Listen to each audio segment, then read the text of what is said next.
ඊයේ ඔන්නචරය උඹ හිතද ණයට බඩු ගත්තට මම ඒ જાතිය ගෑණියෙක් කියලා. උඹලගේ හිඟන ළමයින්ට මොන ශිෂ්‍යනායක බැද්ද බා. ඕකගේ ඉස්කෝලේ ගමන් ආතල මෙන්න මේක කඩේ වැඩට යපා. තාත්තේ මට තමයි මේ පාර ගණන් වලට වැඩිම ලකුණු. මගේ හොඳ පුතා. හෙට අපේ පුතාගේ ශිෂ්‍යනායක බැච් පලන් දෙවනවා. ඒකට CR පොද්දයක් ගේන්න කිව්වා. CR පොද්දයක් දෙන්නකෝ. අදත් ණයටද? උඹලා වගේ හිඟන්නන්ට පිනට දෙන්න බඩු මෙහෙ නෑ බා. ඵලයන්. අනේ මුදලාලි එහෙම කරන්න එපා. හෙට කොල්ලගේ ශිෂ්‍යනායක බැච් පලන් දෙවනවා. උඹලගේ හිඟන ළමයින්ට මොන ශිෂ්‍යනායක බැද්ද බා. ඕකගේ ඉස්කෝලේ ගමන් ආතල මෙන්න මේක කඩේ වැඩට යපා. ඵලයන් ණයට බඩු නෑ.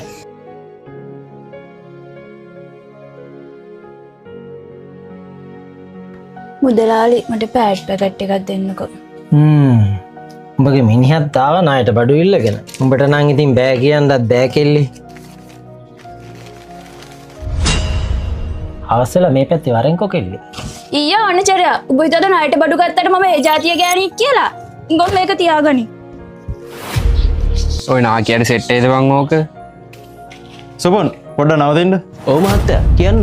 කොහෙද ගියේ? පුතාට බඩුව ගයක් ගන්න කඩේට ගියා මහත්තයා. මාස දෙකක් ගෙවල් කුලි ගෙවල නැහැ. මොකද කරන්නේ ඒකට? බිම බලලා හරියන්නේ නැහැ. ගිය පාරත් ඕකමනේ කරේ. මට පොඩි දවසක් දෙන්න මහත්තයා. මම ඉක්මනට ගෙවන්න. ළමයාගේ වැඩ ටිකක් තියෙනවා. ඒ ටික ඉක්මනට ඉවර කරගත්ත ගමන් ගෙවන්න. මට හරියටම දවසක් කියනවා. මේ මාස ඉවර වෙන්න කලින් ගෙවන්නම් මහත්තයා. හා ඒ වයින් වැඩක් නැහැ. මට කඩේට ගිහලා සිගරට් එකක් අරන් එනවා. පුතා ගෙදර යන්නකෝ මං කඩේට ගිහලා එන්න. ශාලි කොහෙද මේ කඩාගෙන බිඳගෙන යන්නේ? තමුස කොහෙද යන්නේ? මම මේ ගෙවල් අයිතිකාරයට සිගරට් එකක් අරන් එන්න කිව්වා. ටක් ගාලා එන්න. තමුසගේ රස්සාව ඉතින් එක එකාට කඩේ යන එකනේ. ලොකු නෝනා කොහෙද යන්නේ? කඩේට ගියා අයියේ. මොකද මේ දවස්වල මහත්තයාගේ අවසල්ලි එහෙම නැද්ද?